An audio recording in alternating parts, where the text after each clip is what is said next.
우리가 걸어가는 인생길은 나그네 길입니다. 우리가 걸어가야 할 인생길은 연약한 인간이 걸어가기에는 결코 쉽지 않은 길입니다. 때문에 인생의 순례자들은 하나님을 바라보면서 하나님의 도우심을 힘입고 인생길을 걸어갈 것을 하나님께서는 당부하고 계십니다. 그리고 우리는 지난주일 홑길 인생을 살지 말고 세겹줄 인생을 살지 말고 세겹줄 인생을 살 것을 말씀하셨습니다. 이 세겹줄 인생은 더불어 살아가는 인생, 함께 걸어가는 인생을 의미합니다. 그래서 여러분, 인생길은 나 혼자 걸어가는 길이 아니라 함께 걷는 길입니다. 그래서 혼자라는 개인주의가 갈수록 만연해지고 있는데 우리 개인주의가 좋은 것이 아니다라는 사실 항상 기억하고 함께 더불어서 걸어가기를 힘쓰는 그런 믿음의 사람들이 되어야 할 것입니다. 더불어 함께 걸어가는 인생이 되라고 붙여주신 하나님의 우리 그리스도인들에게 주신 선물이 교회라고 말씀을 드렸습니다. 그래서 신약 성경의 이야기는 교회 이야기입니다. 아니, 구약 성경도 교회의 이야기입니다. 왜냐하면 구약 성경은 교회의 예표인 이스라엘 한 사람의 이야기가 아니라 공동체의 이야기이기 때문에 구약 성경에서 말하는 이스라엘 공동체는 신약의 의미로 따지면 교회의 이야기입니다. 그래서 여러분, 교회는 놀라운 신비를 안고 있고 하나님께서 우리에게 주신 선물이다, 이렇게 생각하시면 되겠습니다. 때문에 교회는 매우 중요합니다. 우리는 교회의 전도를 통해서 하나님의 자녀가 되었습니다. 교회 공동체 속에서 말씀을 듣고 있고 또한 말씀 듣고 사랑 먹으면서 자라가고 있습니다. 어려운 일이 있을 때 함께 기도하고 격려하면 어려움을 이겨나갈 수가 있습니다. 때문에 성도는 교회 중심적인 생활을 해야 합니다. 따라서 하겠습니다. 교회 중심적인 생활.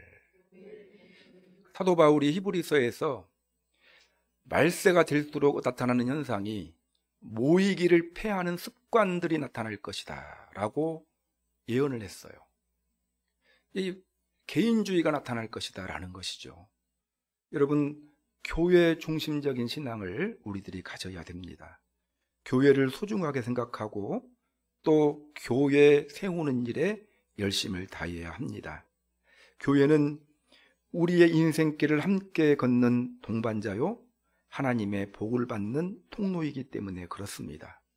교회는 건물이 아니에요. 교회는 주님께 부름받은 사람들이 교회입니다. 우리 공동체가 교회입니다. 우리 예양의 공동체를 소중하게 여겨야 하는 것입니다.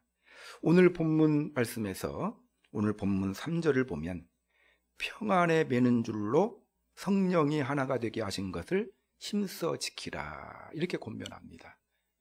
에베소서는 교회의 서신이라는 별명을 가지고 있어요.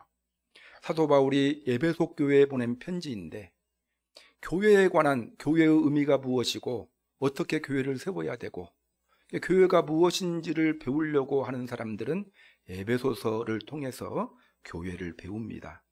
근데 오늘 우리가 읽은 말씀에서는 하나가 된 것을 힘써 지키라, 이렇게 강조하고 있어요. 교회를 끝까지 하나님이 주신 선물이기 때문에 교회를 잘 지키라는 것입니다. 여러분, 분열을 경계하며 교회를 소중하게 생각하고 교회를 지켜야 합니다. 요즘 한국 교회를 한번 돌아보십시오. 영성이 약해졌다, 아까 말씀드렸어요. 누가 좋고 잘잘못을 떠나가지고 딱 한 가지만 놓고 보면 이 무당의 세력들이 대놓고 활개를 펼 수 있는 시대가 되었어요. 막 성명을 막 내고 성명을 냅니다. 우리도 인정해달라. 한국 사회에서 언제부터 이런 일들이 생겼습니까? 원인이 누구한테 있겠어요? 우리한테 있어요. 그리스도인들.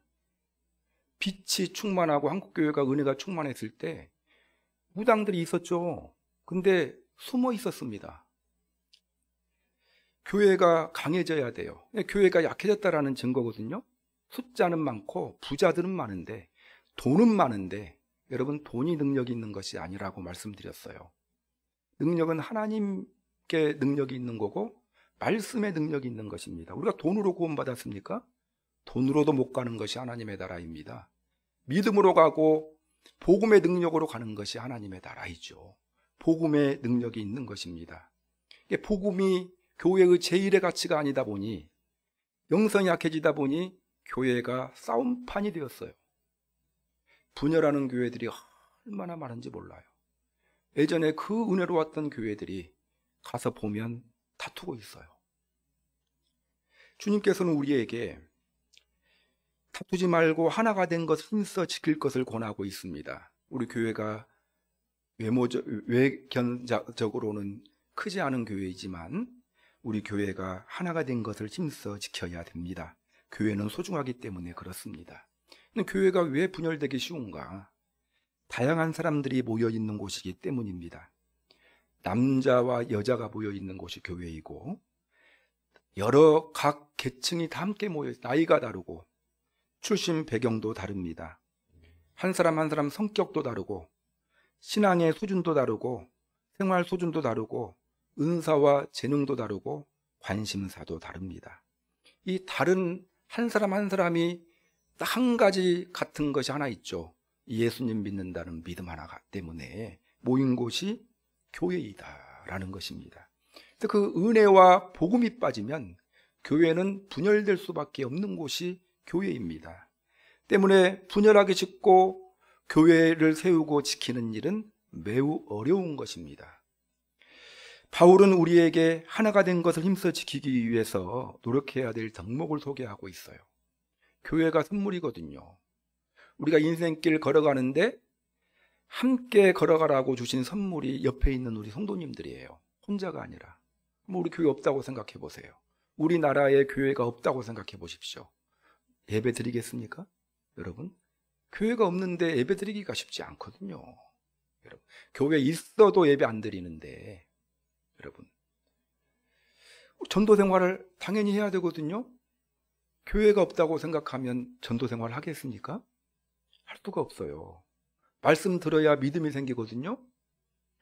근데 교회가 없다면 말씀을 어디서 듣겠습니까? 중국 교회가 말씀을 들으려고 3일길 걸어와서 말씀을 듣잖아요. 하여튼 교회가 그렇게 되었다라는 것입니다. 자, 우리가 신앙생활하면서 힘써 노력해야 될 바가 무엇이냐? 교회를 지키는 거예요. 하나가 되는 것을 힘써 지키라. 자, 2절 말씀을 한번 읽어보겠습니다. 시작. 모든 겸손과 온유로 하고 오래 참음으로 사랑 가운데에서 서로 용납하고. 이거 몇 년 전에 한번 이 말씀을 생각해 보았습니다. 이 말씀은 굉장히 중요한 말씀이에요. 교회가 하나가 되기 위해서 어떻게 해야 하나가 됩니까? 교회를 지키기 위해서 어떻게 해야 됩니까? 여러분, 너무 이제 추상적이잖아요. 교회를 열심히 지키겠습니다. 말은 해놓고 싸워요. 우리 장로님이 이제 나와가지고 막 기도할 때 우리 교회 하나가 된 것을 힘써 지키게 해달라고 막 기도해놓고 장로님이 싸움의 선봉장에 서 있어요. 이런 경우들 많아요. 자, 여러분, 말한다고 되는 것이 아니고 구체적으로 노력을 해야 됩니다. 자, 어떻게 해야 교회가 하나가 된 것을 힘써 지킬 것인지가 오늘 에베소서 4장 2절 말씀에 나와 있습니다. 이 네 가지를 힘써서 지키게 될 때 교회가 하나가 된 것을 힘써 지킬 수가 있다. 이 네 가지 덕목을 우리가 마음에 새겼으면 좋겠습니다. 이 네 가지 덕목 무엇일까요? 첫 번째가 뭡니까? 겸손. 자, 그래서 교회가 하나가 된 것을 힘써 지키기 위해서 우리 개인이 어떤 노력을 해야 되냐면 겸손한 태도를 가져야 됩니다. 겸손하기 위해 노력해야 돼요. 따라서 하겠습니다. 겸손의 태도를 가져야 합니다. 그럼 겸손하기 위해 노력하시기를 바랍니다. 겸손하면 여러분 너무 놀라운 은혜를 받게 됩니다. 아까 제가 서두에 기도했잖아요. 하나님이 가장 싫어하는 태도가 교만이라고요. 교만은 패망의 선봉입니다. 하나님은 교만한 자를 반드시 심판하시는 분이에요. 교만을 경계해야 되는데 반대로 겸손은 하나님께서 겸손한 자들을 가장 기뻐하시죠. 자, 공동체 생활할 때 겸손의 태도를 가져야 됩니다. 자, 사람들은 예수님 믿기 전에 자기 자신을 꽤 괜찮은 사람인 줄 압니다. 하지만 그런 사람이 주님 만나고 나면요, 자기의 실존을 깨닫게 되면 자기가 얼마나 부족한 존재인가, 무가치한 존재인가, 죄인인가, 얼마나 연약한 존재인가를 깨닫습니다. 성경을 보면 하나님 만났던 사람의 특징이 곧바로 하나님 앞에 무릎 꿇는 거예요. 주여, 저는 죄인으로소이다. 나를 떠나소서. 예수님 처음 만났던 베드로가 한 고백이에요. 예수님 만나고 나서 무릎 딱 꿇고, 주님, 저는 죄인입니다. 나를 떠나십시오. 지금까지는 자기가 죄인인 줄을 몰랐거든요. 하나님 딱 만나고 난 다음에 자기 자신의 실존을 깨닫게 됩니다. 이사야가 하나님 만나고 난 다음에 고백했던 고백, 주여, 저는 입술이 부정한 사람입니다. 이 고백을 했거든요. 여러분, 그래서 주님 만나고 난 사람의 특징이 있다면 겸손한 사람이 되는 것이에요. 사도 바울이 뭐라고 고백했습니까? 나는 죄인 중에 괴수다. 여러분, 사도 바울이 얼마나 윤리적으로 바른 삶을 살았는지요? 몰라요. 바리새인이었거든요. 사도 바울은 도덕적인 수준이 높은 사람이었어요. 그런데 주님 만나고 난 다음에 저는 죄인 중에서도 괴수입니다. 이렇게 겸손해졌습니다. 여러분, 교회 공동체 안에 꼭 필요한 것이 무엇이라고요? 겸손이에요. 겸손하셔야 돼요. 겸손하셔야 됩니다. 예. 그럼 겸손이 무엇입니까? 겸손이, 제가 여러 번 말씀드렸어요. 겸손은 자기를 낮추는 거예요. 나를 낮추는 거. 상대방보다 나를 낮추는 것이 겸손입니다. 자, 예수님이 빌립보서 2장 6절에서 7절, 너희 안에 이 마음을 품으라 곧 그리스도 예수의 마음이니 그는 근본 하나님의 본체시나 하나님과 동등됨을 취할 것을 여기지 아니하시고 오히려 자기를 비워 종의 형체를 가지사 사람들과 같이 되었고, 끝까지 자기를 낮추셨던 예수님, 하나님이시던 예수님이 사람의 몸을 입으셨다. 자기를 낮추는 것이 겸손이에요.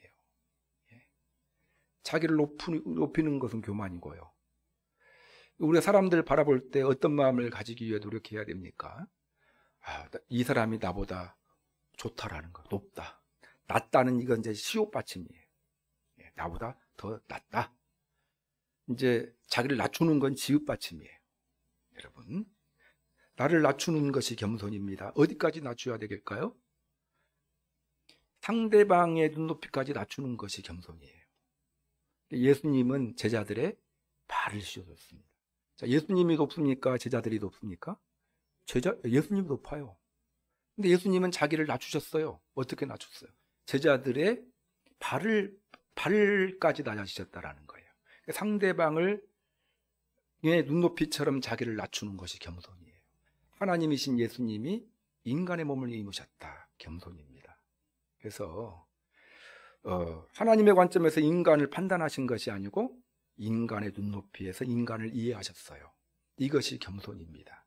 그러니까 대화할 때 이제 이야기하다 보면은 우리가 세상적인 기준으로 이 사람은 뭘 알아? 아무것도 모르지? 무시하는 마음으로 이야기를 해요. 이것이 교만입니다. 그 사람의 입장을 헤아리고 그 사람의 눈높이에 맞춰서 그 사람을 대하는 것이 겸손이에요. 항상 신앙생활할 때, 교회 생활하면서 어떤 자세를 가지고 우리 교회 성도의 눈높이에 맞추어서 그 사람을 바라보시는 겸손함을 유지하시기 바랍니다. 왜 싸웁니까? 여러분, 교만하기 때문에 싸우는 거예요. 너는 틀렸다라는 거예요. 이것이 이제 교만이거든요. 근데 상대방을 존중해주면 싸울 수가 없어요. 교회가 분열하는 것은 교만하기 때문에 싸우는 겁니다. 상대방의 입장을 이해하고 헤아린다면 싸움이 벌어지지 않아요. 이것을 위해 노력하시기 바랍니다. 근데 나를 낮추면요, 상대방이 나를 높여줘요. 목에다 힘주고 이 사람한테 훈계를 냈어요. 그럼 상대방은 네, 참 장로님의 말씀이 훌륭하시네요 하고 겸손하게 받아들일 것 같죠. 속으로는 웃기고 앉아있네. 이렇게 생각하는 거예요. 자꾸 무시해요, 그 사람을. 근데 그 사람이 내 이야기를 잘 들어주고 존중해주면요, 아, 이분은 진짜 훌륭한 분이다. 교회가 이럴 때, 목사가 장로를 존중할 때, 장로님이 목사를 존중할 때, 우리 교회 장로님들은 훌륭한 분입니다 생각하는 목사님이 생각하고, 우리 교회 목사님은 나보다 나이가 적고 경험이 적지만 훌륭하신 분입니다 생각할 때, 여러분, 그 교회는 하나가 된다라는 것입니다. 근데 반대로 가면 다툼이 생기죠. 그래서 여러분, 자기중심적인 관점이 아니라 상대방의 관점을 갖기를 힘쓰심으로 겸손하기를 힘쓰시는 우리 성도님들이 되시기 바랍니다. 예, 겸손하셔야 돼요. 말은 저는 부족한 종이오니 해놓고 속으로는 뭘 알아? 이렇게. 자, 새로 오신 분이 왔어요. 믿음이 약해요. 그러면 속으로 아이, 저 사람 뭐 생둥뱅이 신자네, 이런 생각 가지면 되겠습니까? 그러면요, 그분을 품을 수가 없어요. 왜냐하면 교회가 교만하기 때문에 그렇습니다. 아니, 그분이 나보다 못난 것이 뭐가 있어요? 교회 늦게 온 것 말고는 나보다 잘난 요소가 훨씬 많잖아요. 상대방의 입장을 헤아리자. 따라서 하겠습니다. 상대방의 입장을 헤아리자. 자, 이것을 위해 끊임없이 노력하고 기도하는 여러분들이 되시기 바랍니다. 아까 이야기했잖아요. 하나가 된 것을 뭐 하라고요? 힘써 지키라. 힘쓰라고 했잖아요. 근데 한국교회는 힘을 안 써요. 그냥 듣고 깨닫고 저절로 될 줄로 알아요. 저절로 안 됩니다. 힘써 지키지 않으면. 힘써 지킬 때 교회가 하나가 되고, 교회가 하나가 될 때 교회를 통해 놀라운 은혜를 받아 누리는 거예요. 힘써 지키라. 겸손하기를 힘써 지키시기를 바랍니다. 둘째는요, 뭐라고 나와 있나요? 온유. 온유한 태도를 가져야 합니다. 민수기서 12장 3절을 보면 위대한 이스라엘의 지도자, 그 모세가 40년 동안 그 말 안 듣는 이스라엘 백성들, 그 수백 명의 백성들을 성공적으로 가나안 땅에 안착시킨 비결이 있다면 온유한 사람이었기 때문에 그렇습니다. 그래서 온유한 사람이 되어야 돼요. 예수님이 나는 마음이 온유하고 겸손하다, 이렇게 말씀하셨어요. 자, 여러분, 온유라고 하는 말 보면 원어가 프라우스라는 단어가 쓰였습니다. 프라우스는 어떤 데에서 유래를 했냐면, 야생동물 한 마리를 잡아왔어요. 야생동물. 야생에서 사는 동물들 있잖아요. 이 동물을 잡아왔는데 집에서 야생동물을 키우려고 하면 말 잘 듣나요? 안 듣거든요. 야생성을 가지고 있기 때문에 막 아무나 보고 물려고 덤벼들려고 으르렁거립니다. 그런데 훈련을 시켰어요. 훈련을 잘 시켰습니다. 그래서 훈련을 시켰더니 주인 보고 반가울 줄도 알고, 산에 가서 뭐 짐승 잡아올 줄도 알고, 이렇게 심부름도 잘하는 그러한 동물이 되었습니다. 이 훈련된 짐승이라는 뜻을 가지고 있는 것이 바로 프라우스예요. 온유함이라는 말은요, 잘 길들여져 있는 성품이다. 그래서 우리가 이제 청년 때 우리 자매님들이 결혼할 상대자를 구할 때 남자 청년들, 남자 형제들을 이제 선택하잖아요. 할 때 남자처럼 거칠고 야생성을 가진 사람을 선택해야 되겠다, 이런 사람들이 있거든요. 그래도 고생해가지고, 그 결혼해가지고 어떻게 합니까? 평생 동안 고생하는 사람들 많아요. 야생은, 여러분, 야생이 좋은 것이 아닙니다. 예, 거칠고 박력이 있는 것이 좋아 보여도 길들여져 있지 않는 사람들은 미성숙한 사람이에요. 성숙한 사람이 좋다. 그래서 여러분, 그래서 우리가 자훈련된 그런 성품을 가져야 됩니다. 이제 믿음이 깊어질수록 온유해진다. 온유한 부드러움이라는 뜻이에요. 그래서 거친 사람보다 부드러운 사람이 되기를 사모하셔야 됩니다. 부드러운 것이 훨씬 강해집니다. 교통사고가 납니다. 자, 이빨이 부러지지 혀가 부러지잖아요. 혀 부러졌다고 하는 사람 들은 적 있어요? 아유, 그분 교통사고 나는데 혀가 부러졌다고. 이빨 부러졌다는 이야기는 많이 들려도 혀는 잘 안 부러지거든요. 부드러운 것이 강하다라는 것입니다. 여러분, 자, 어떤 사람 신앙생활할 때 그 사람이 믿음이 좋은 사람인지 아닌지를 평가하는 기준 중에 하나가 뭐냐면, 믿음이 좋은 사람의 특징은 부드러워요. 그렇지 않은 사람은 거칠어요. 바로 그냥 말도 보면 거칠어요. 어우, 저 말 듣고 막 조마조마해요. 바로 그 말 듣고 상처받을까 싶어가지고. 그래서 온유한 사람이 되기를 위해 힘써야 됩니다. 저도 굉장히 거친 편이거든요. 젊었을 때 생각해보면 더 거칠었던 것 같아요. 그냥 보면 보이는 것이 없었어요. 그때는. 바로 직사포로 그냥 나왔어요. 여러분들 모르시죠, 그거? 저랑 주일날만 보니까 모르죠.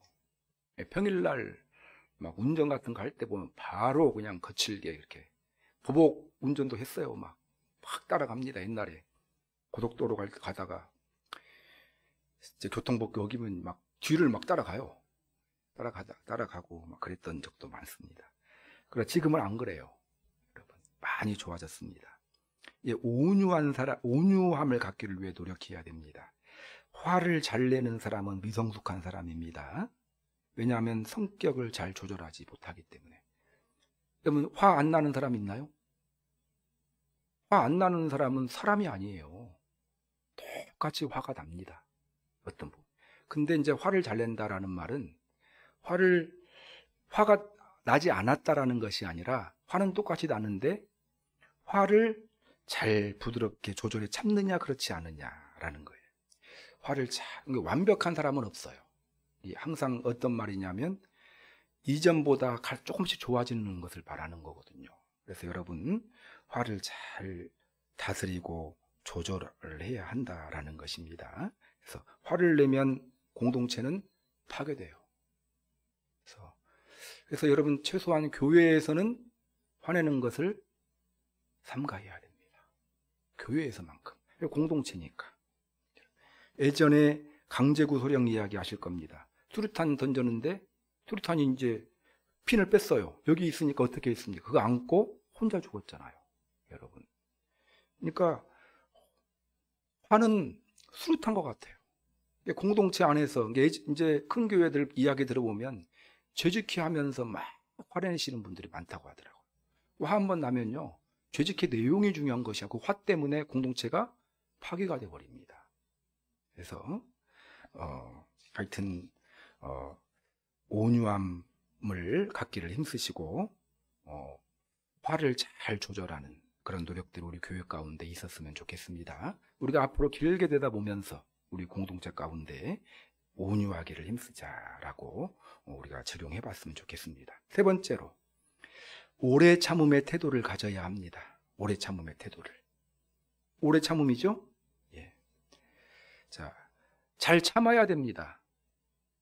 그래서 성경의 가장 중요한 구체적인 핵심 메시지를 보면 참으라는 말이 굉장히 많이 나와요.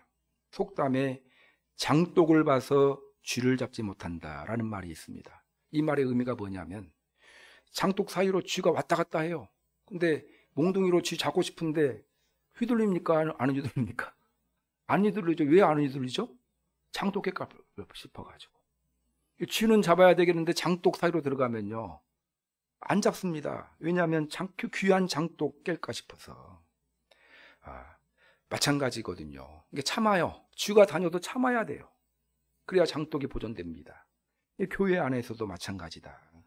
여러분, 어떤 사람이 막 요란스럽게 미성숙한 행동을 합니다. 금방 말해주고 싶잖아요. 그러면 이제 어떻게 하라고요? 말하라? 참으라는 거예요. 잘 참으라. 이제 말을 하더라도 지혜롭게 이야기를 해야 된다라는 것입니다. 여러분, 우리가 하나님께 배워야 될 중요한 성품이 있다면 참는 거예요. 자, 앞으로 교회에서 신앙생활할 때 많이 참으시기를 바랍니다. 잘 참을 때 교회가 하나가 된 걸 힘써지키게 돼요. 하고 싶은 말 있는데 그 하고 싶은 말 그대로 표현하기를 힘쓰면 이게 미국에 있는 그 교회에서 목회하시는 목사님들이 굉장히 힘들다고 하더라고요. 그래서 그 미국에서 그 이민 생활 하는 우리 한국교회, 한국 사람들이, 성도들이 미국에서 이제 밑바닥 생활을 하잖아요, 주로. 하다 보니까 주중에 스트레스를 많이 받는데요. 쌓인 스트레스를 교회 와가지고 목사님하고 사모님에게 푼대요. 그러니까 말을 걸게 한대요. 그걸 참지 못하고 하니까 그 미국의 이민교회가 자꾸 나눠진다고 하더라고요. 그래서 여러분, 반대가 돼야 됩니다. 교회 와가지고는 참아야 돼요. 왜냐하면 교회가 더 큰 공동체잖아요. 교회 안에서 참지 못하고 자꾸 표현하다 보면 그 교회가 끼어질 수밖에 없어요. 분열할 수밖에 없습니다.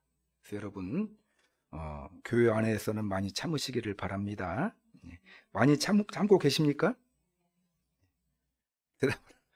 많이 참는 것 같아요. 제가 봤을 때 우리 교회 성도님들이 교회 와가지고 하고 싶은 말 많아도 많이 참는 것 같아요. 오늘 원래 하는데 원래 때도 좀 할 말은 해야죠. 말할 때에는 조심스럽게 말을 하고 어지간한 것은 참으시고 이해가 되면 참으시고, 그래서 오래 참음의 상품을 유지하시기를 바랍니다. 자, 자녀들 우리가 바라볼 때 참잖아요. 저도 그냥 어제 하루 종일 우리 은택이 위해서 기도해 주셨는데요. 그 부대 안에서 확진자가 발생을 했대요. 이유를 모르겠대요. 그래가지고 훈련 중지하고 공동생활을 하기 때문에 지금 명동의 어떤 호텔에서 격리하고 있어요. 이제 걸려가지고가 아니라 같은 생활반 썼다고 해요. 145명 차 6대 데리고 와가지고 이 설날 명절에 명동에 있는 숙박시설이 한가한가 봐요. 명동 하나를 호텔 하나 잡아놓고 거기서 숙박시설에 있습니다. 그래서 핸드폰 나눠주면서 뭐 하냐 했더니 밖에 나가지도 못하고 그냥 핸드폰 보고 있다고 그러더라고요. 또 우리 진성이도 그렇고 자녀들에게 해줄 말이 있는, 할 말 다 합니까? 못하죠? 용곤이한테 할 말 다 합니까? 못하죠. 우리 하얀이한테 할 말 다 합니까? 이거, 예, 하여튼, 예, 지금, 할 말을 잘 참으셔야 됩니다. 또, 은택이 위해서 기도도 해주시고, 지금 목요일까지 감옥 생활을 해야 된다고. 해주시고. 여러분, 공동체에서 참아야 됩니다. 예, 교회에서 참아야 돼요. 그 다음에 네 번째 마지막으로 우리가 하나가 된 것을 힘써 지키기 위해 가져야 될 덕목이 뭡니까? 용납하는 태도를 가져야 돼요. 용납해야 됩니다. 용납. 자, 용서하지 못해 하면 그 공동체는 하나가 된 걸 힘써 지키기가 힘들어요.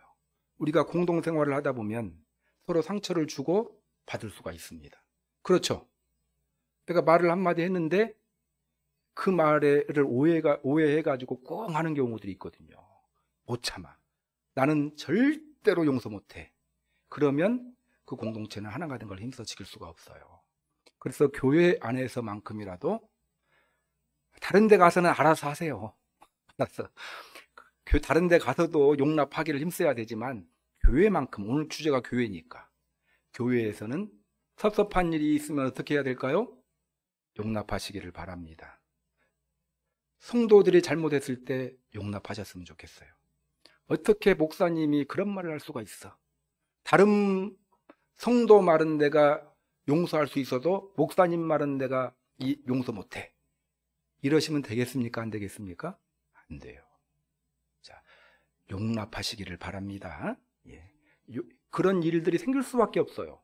여러분, 더 끈끈한 공동체면 공동체일수록 편안하게 행동을 하기 때문에, 또 오랫동안 같이 공동생활을 하기 때문에 상처를 주고받을 수가 있어요. 그러면 오늘 말씀을 생각하시기를 바랍니다. 용납해야 돼요. 용납해야 돼요. 이 네 가지 덕목을 힘써 지키게 될 때 여러분, 교회 공동체는 튼튼한 공동체가 됩니다. 교회가 왜 소중합니까? 함께 인생길 걸어가라고 주신 선물이 교회잖아요. 그 측면에서만 교회가 중요한 것이 아니고 우리는 교회를 통해서 은혜를 받게 되어져 있어요. 여러분, 교회는 놀라운 신비를 담고 있는 하나님의 선물이다, 이렇게 생각하시고, 그런데 그 교회를 지키기를 위해 힘써야 됩니다. 자, 말씀을 정리하겠습니다. 사도 바울을 통해서 우리에게 교회의 하나됨 유지하기 위해서 힘써 지켜야 될 것이 몇 개 있겠습니까? 오늘 4개 이야기했죠? 자, 첫 번째는 뭐죠? 겸손하기를 위해 힘쓰라. 상대방의 눈높이를 딱 맞추시기를 바랍니다. 두 번째는요, 온유, 화내지 말아야 돼요. 부드럽게 대해야 됩니다. 부드럽게. 자, 세 번째는요, 참아줘야 돼요. 참아줘야 됩니다. 서로를 참아줘야 돼요. 저도 기다려줘야 되고요. 하나님이 안 기다려줬으면 우리는 구원받지 못했습니다. 자, 네 번째는요, 용납, 서로 용납입니다. 나만 용납이 아니라 서로 용납이에요. 하나님이 용납하지 않았다면 우리는 구원받지 못했습니다. 다 하나님의 성품이에요. 자, 이 4가지의 성품을 마음에 깊이 이 덕목을 마음에 새김으로 하나가 된 것을 힘써 지켜나가시는 여러분들이 되시기를 주님의 이름으로 축원합니다. 자, 오늘 말씀을 생각하시면서 한번 기도했으면 좋겠습니다. 자, 오늘 말씀을 생각하시면서 하나님, 교회는 하나님의 선물이다 라고 말씀하셨는데, 교회 중심의 신앙생활을 우리가 하라고 말씀하셨는데, 하나님, 교회를 소중히 여기고 교회 중심의 신앙생활을 하게 하여 주옵소서. 근데 저절로 그러기 위해서는 전제가 있어요. 교회 생활할 때 내가 힘써야 될 4가지 덕목이 있습니다.